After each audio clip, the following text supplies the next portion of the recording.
Hey, so I painted this fox cub this month as part of my Paint World membership tutorial of the month, and after I shared it on social media, I saw some comments and questions about the salt technique that I used. How did you do that? What type of salt did you use? Why doesn't it ever work for me? So we're going to do a big salty experiment. We are going to test a whole bunch of different things and see if there is an ideal way to use salt. So if you haven't heard of this technique before, you just basically apply salt to your watercolor portrait, and because salt absorbs moisture, it sucks the watercolor towards it and creates really cool textures. As a wildlife artist, I love using this for texture in fur and feathers, or maybe even just making something look dirty and covered in like sand. It's a really great way to add texture to your piece without having to manually do it. Every time I have to manually do something like create blooms or add lots of dots, I always find myself creating a bit of a pattern. Our brain likes patterns, whereas with salt,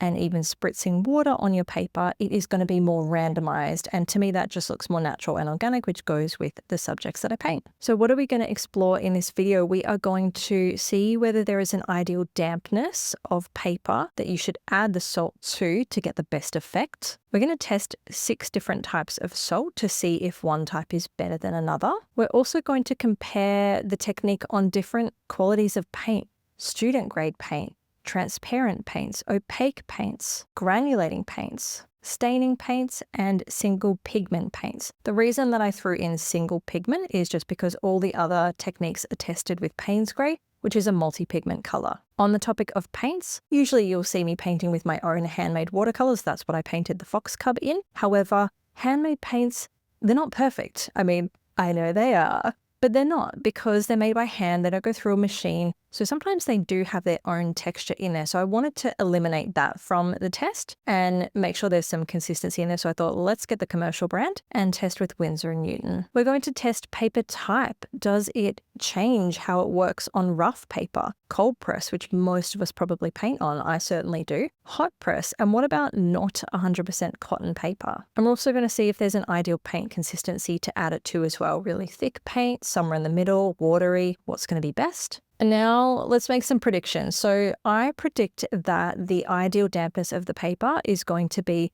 when there is a sheen to the page or it's almost dry. That is when I always use the technique. So I'm assuming that is going to be the ideal 2 types. In terms of salt, I'm really not sure. I think it's going to come down to the effect that you're after and the size of the granules. I've used bigger salt granules before.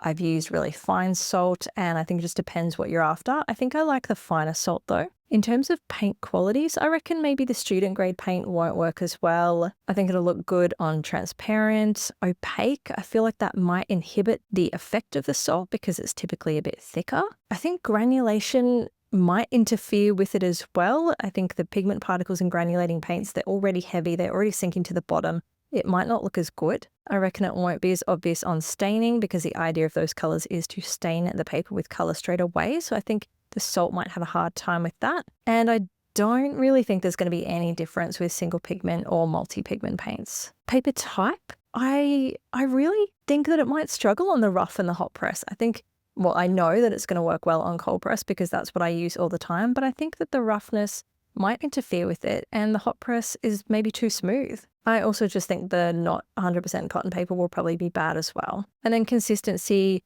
I'm going to take a guess that the really thick paint won't do anything, but it should probably work pretty well on the medium to watery paint. The other little experiment I've thrown in here is what happens when you dry the salt with a heat gun versus when you don't.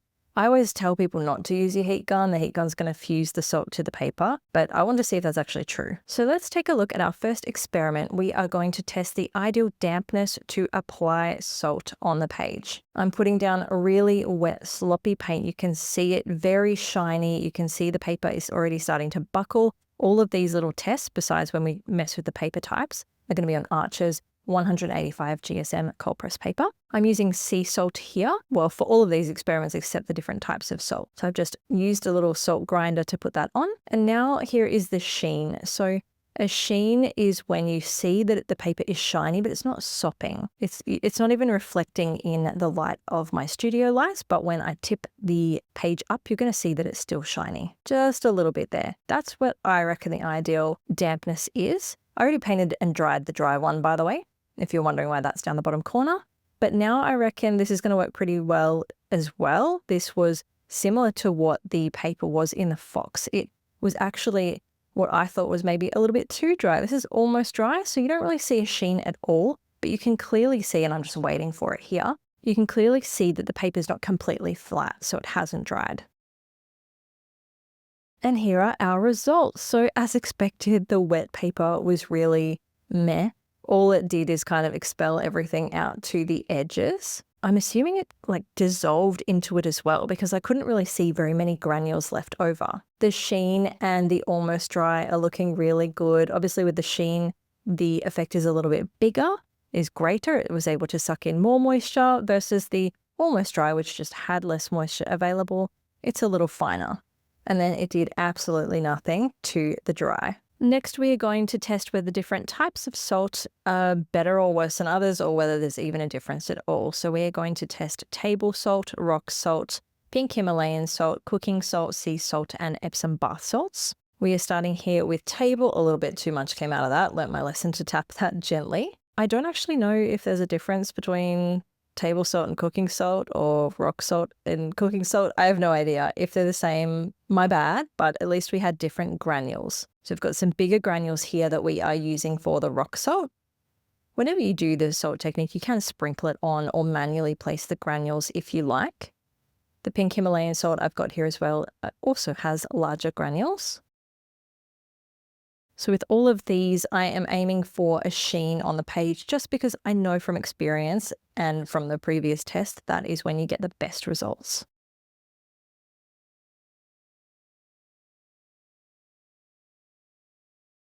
We can already see some action starting to happen in the top row. It's a lot more clustered and intense with the finer granules versus the bigger ones. They are a little bit more spread out. It's not so much of a dramatic effect.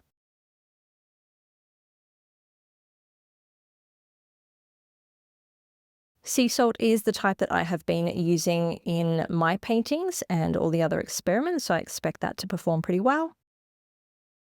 And the Epsom bath salts, I reckon they're like 6 years old as well, so I don't even know if they're going to work, but we shall see. They're also a very different shaped little granule. They're more like little ovals, so let's see how we went. So let's have a look at these results. So everything worked. I would say that I just prefer the finer granules. I think it's a more intense and interesting pattern.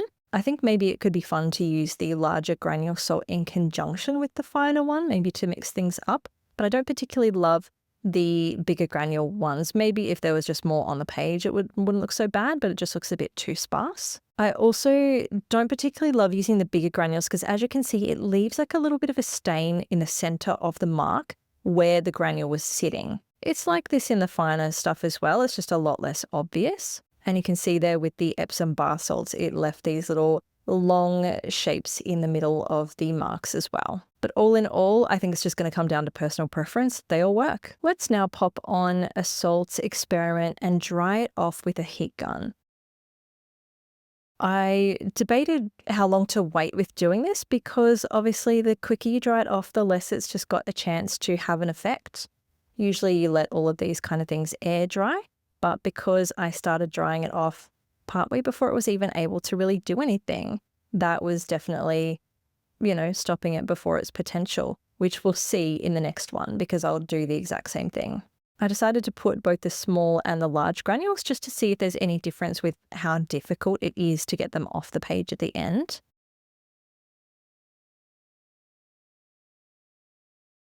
But now we can go and see if there is any difference with the thickness of the paint. So I'm really slathering it on here. I don't actually ever use paint this thick because I don't normally use paint from a tube. I use it from a pan, which gets diluted naturally anyway. So I would say this middle one here, the medium, is more typically what my paint type would be like at its thickest. And of course, watery as well. We all use a watery type of mixture because it is a transparent medium.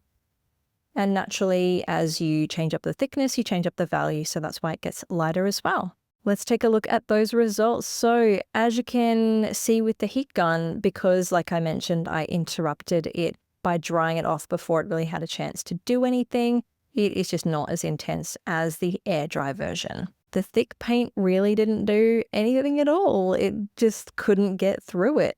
Versus the medium, it's a lot more sort of concentrated. I guess it couldn't really do too much. Versus the watery, it had so much water to suck in that it was able to create a much more intense pattern. And I skipped this for all the rest of the results because who wants to sit here and just watch this? It's essentially like watching paint dry. But here is me removing the salt off the heat gun version and the air dry version. I didn't find any real difference, if I'm being honest. I feel like they both took me as long to get off. Some of them I could just rub off with my finger, others I had to give a bit of a flick with my fingernail.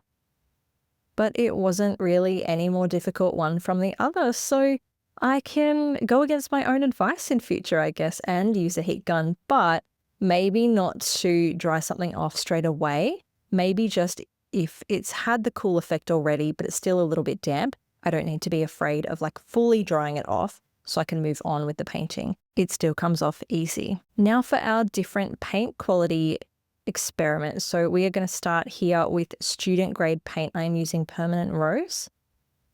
And we are going to see if student grade paint reacts the same as artist grade paint, which is what I'm using for all the rest of the swatches. We're then going to test out a transparent color. I'm using dioxazine violet, and that is just so beautiful. It's such a lovely color, and I think this is going to work perfectly fine because most of the colors I use are transparent. We're also going to use opaque, so I've got chromium oxide. I love this color. If you are a fan of my paints, that is evergreen in my range, and it is very thick and opaque like you can see. Massive, massive coverage there.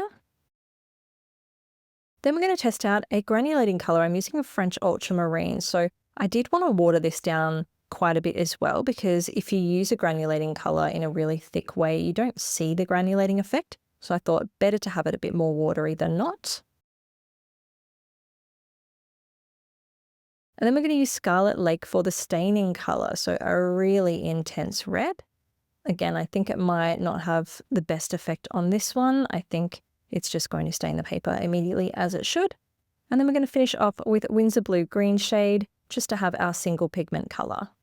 This is another transparent color, so I expect it's going to perform pretty similar to the dioxazine violet.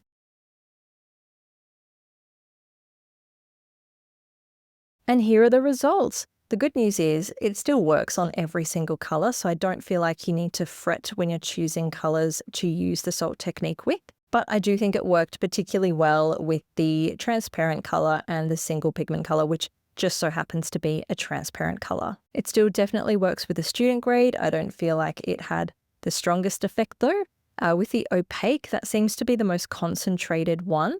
It seemed to have a real hard time moving through all of that paint, and there's probably just less moisture in there because there was more pigment. Staining, we can really see like it was able to a little bit, but the majority of the color is still red underneath. It really did stain the paper fibers very quickly, and it worked pretty well with granulating, not as well as the non-granulating, transparent or single pigment color, but still pretty damn well. And finally, let's see if paper type and texture has any effect. So I've got these little sample cards from Saunders Waterford, which is my second favorite type of paper. So we are starting here with rough.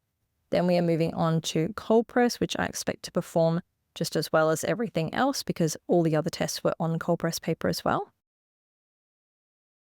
We've also got some hot press paper. I never use hot press paper. I actually feel sick painting on it. Like, why does it just, ew, it's too smooth. I don't like it. I can always see my brush strokes in it. It just feels yucky. And then this paper felt just as bad, and that is the not 100% cotton paper. Just very slippery. See the brush strokes. I was trying my best not to have it be sopping wet either.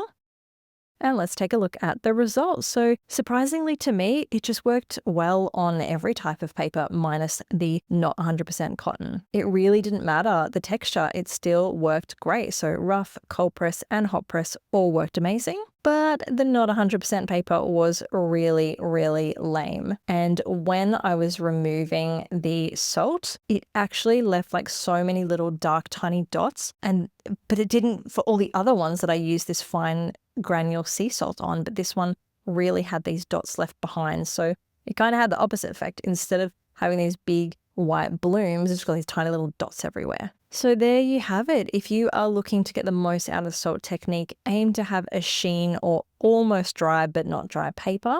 Any type of salt is going to be fine. It's more going to depend, do you want the bigger granules or the finer ones? Really doesn't matter if you use a heat gun, as we have seen, but I would recommend doing it while it's had some chance to take effect first before you stop it in its tracks. Really thick paint is not going to do much. And the paint quality really doesn't matter all that much. It still worked in every single different type. It's just more dramatic in the transparent colors. And finally, you can safely work on hot press, cold press, or rough paper and still get this texture, but you might want to avoid the not 100% cotton paper. Thank you so much for watching, and I'll see you in the next one.